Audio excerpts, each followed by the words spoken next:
Hello, everyone, and welcome to the F1 Corner once again, ready to discuss news about the Formula One world.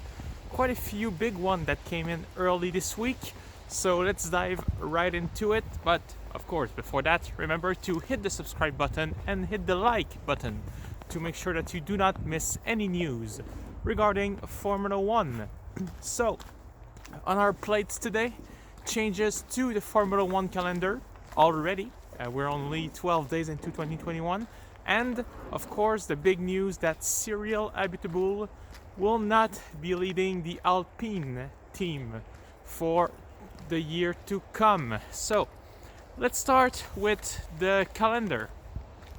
It was only a rumor until this morning, but the Australian Grand Prix has officially been postponed, and the season will start 1 week later than planned in Bahrain. So, Australian Grand Prix, it's no big surprise with all the restrictions due to the COVID-19 going on. Australia just could not happen, and currently it's been postponed to November.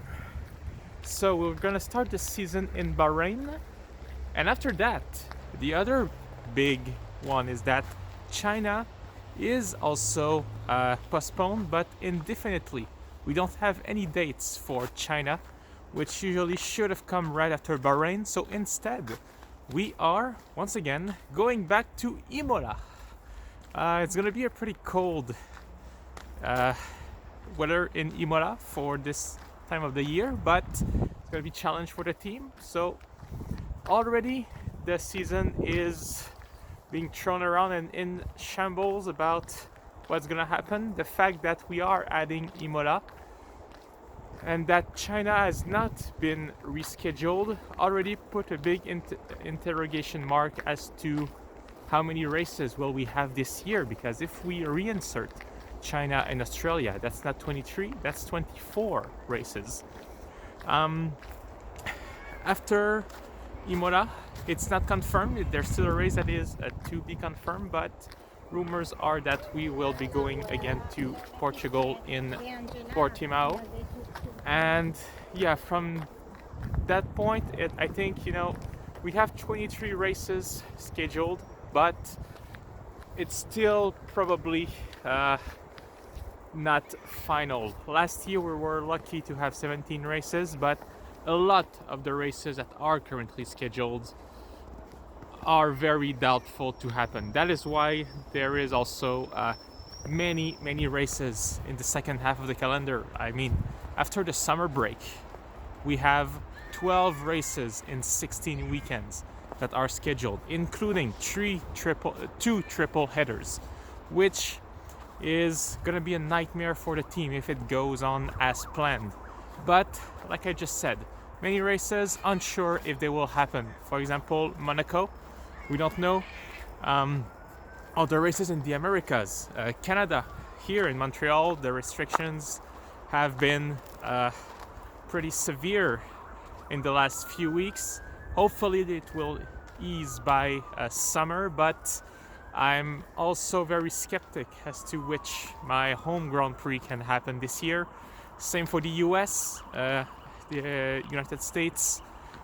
They have the worst COVID-19 report of pretty much the whole world, so it's very tricky situation there. Brazil, we also don't know. Mexico, all those countries, all those big flyaways, we're not sure what's gonna happen. Even Japan, I'm not entirely sure. I guess it all depends on what happened with the virus and the vaccine by the end of the year and even by midsummer. So what's gonna happen, I don't know. Will we have a big season like will we have a full Formula One season? Yes, I think we will have a pretty decent one, even if races are cancelled, because if you look at all the tracks that we've been last year, some of them will be added. Some might probably be removed, like I said, because of all the COVID restrictions. But overall, with only three tracks, there's 3 tracks that Formula One raced twice last year, and that means that, if we add again Imola and Portugal, and that we are able to race in Saudi Arabia, which is the penultimate race after the rescheduled Australia. And if we're able to go to one or two other countries that we didn't go last year, we're gonna have a pretty decent season. I'm really not afraid about that. Of course, Formula One management wants to have as many races as possible for the fans, but also to get some money back in the bank. Last year was pretty costly for them and for everyone, even the teams.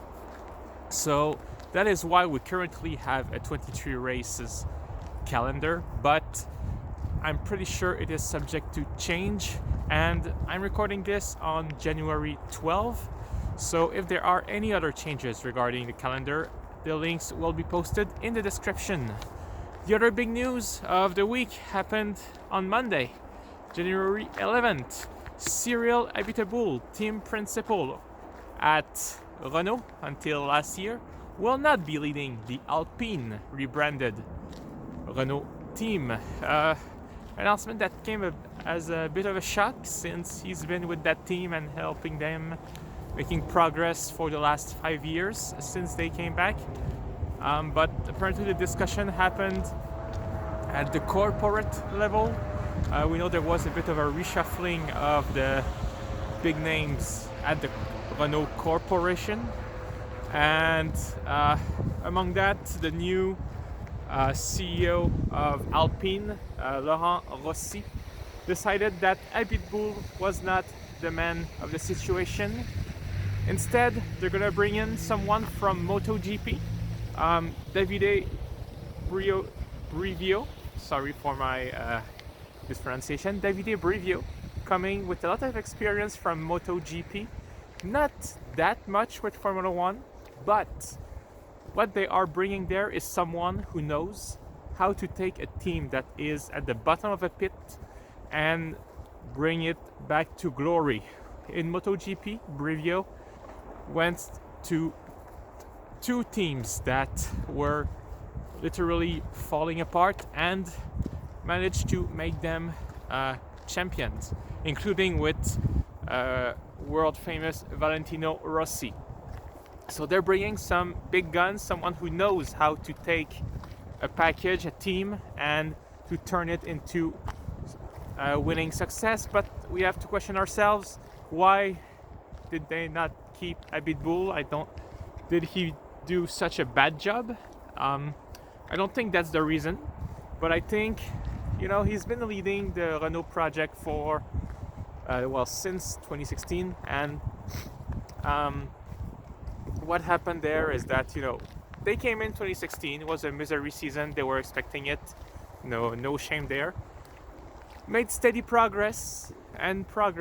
Finished fourth in the constructors in 2018, but then 2019, tough season. Just signed Daniel Ricciardo for a pretty good amount of money, like 50 million for 2 years, and the car is not up to expectations in 2019, and 2020 was the first time they've been on the podium 3 times, twice with Ricciardo and once with Esteban Ocon, and still they finished 5th in the championship. So something went wrong somewhere, and Renault does have plenty of money to make that car works. They are a factory team, like Alpine will be. It's just a rebranding. But the fact that they finished behind McLaren, who also has a Renault engine, just goes to show that something is wrong with that car. And Abiteboul, even though he did a pretty good job, he managed to bring back Fernando Alonso out of retirement to that team. Seems like it's not satisfying. Or maybe I won't say not satisfying. I think he did a pretty good job, but he's not the man that will bring that team to World Championship level. probably according to the big CEOs and big mans at Renault Corporation. So they see no other options than to replace him. That's sad because, you know, he's been the face of Renault for quite a while. I wonder, did he get his tattoo after the podium of Daniel Ricciardo? We'll have to ask that question when he comes back to Montreal. And so, yeah, bit of a shock, but that's what it takes. Sometimes you have to reshuffle your card in order to bring everything back together. Renault have the money, they have everything in place to be world champion. There is no reason why they cannot turn the table around. We're gonna finish on two pretty happy news. Quick news.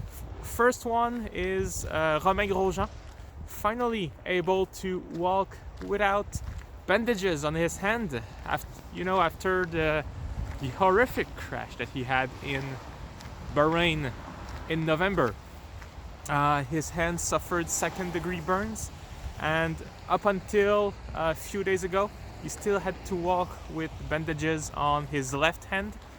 But according to his social media posts, he is now able to walk bandage-free, even though, you know, it's not taking any chances, and when he sleeps, still put them on. But meeting with the doctors in the upcoming days to see what the situation is at. Pretty happy, the man, to finally be able to use all of his limbs as they are intended. And finally, on the day I am recording this, I wish to say a happy birthday to Toto Wolff, Mercedes team principal. Happy birthday, Toto, and we will see you on the track. Thank you everyone for watching. Please hit the subscribe button, hit the like button on this video if you enjoyed it, and leave a comment, of course. And I will see you again pretty soon with more news from Formula 1. And season starts in 2 months and a half. Thank you everyone, and take care.